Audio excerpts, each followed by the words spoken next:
سلامونه ستړي مشئ، وخت مو په خیر. د افغانستان د عدلی وزیر په تازه څرګندونو کې د عطا خیریه بنسټ د مشر او مسؤل په اړه جدي انتقادونه کړي دي.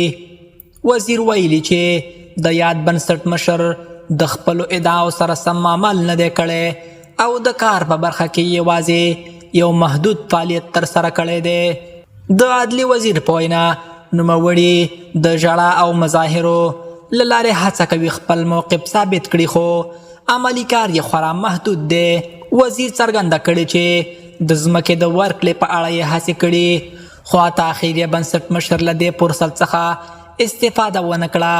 هغه وویل ما ځمکه ورکوله، خو عطا انکار وکړ او ویل چې نه په خپلو پیسو اخلم. کله چې ځمکه یې واخیسته بیا یې ادعا وکړه چې ټولې پیسې یې په ځمکه ورکړي او اوس د روغتون جوړولو لپاره بودیجه نه لرم. وزیر زیاته کړې چې د بنسټ ټول مالي حسابونه د عدلي وزارت تر نظارت لاندې دي او د شفافیت او ټینګښت لپاره بند شوي دي. دغه څرګندونې د خیریه بنسټونو په فعالیتونو کې د حساب ورکونې او شفافیت د اړتیا پر اهمیت روښانه ټینګار کوي.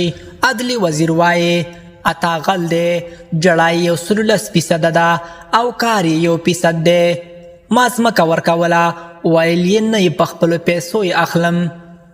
ځمکه یې چې واخیسته بیا یې ویل ما خو ټولې پیسې په ځمکه ورکړي، اوس د روغتون جوړولو ته بودیجه نه لرم. ټول حسابونه مې وربند کړي دي او تر نظارت لاندې دی. تاسو یې په اړه کوم نظر لرئ؟ حتما یې را سره په کمنټ کې ولیکئ. تر بیا ښه وخت او ښې چارې.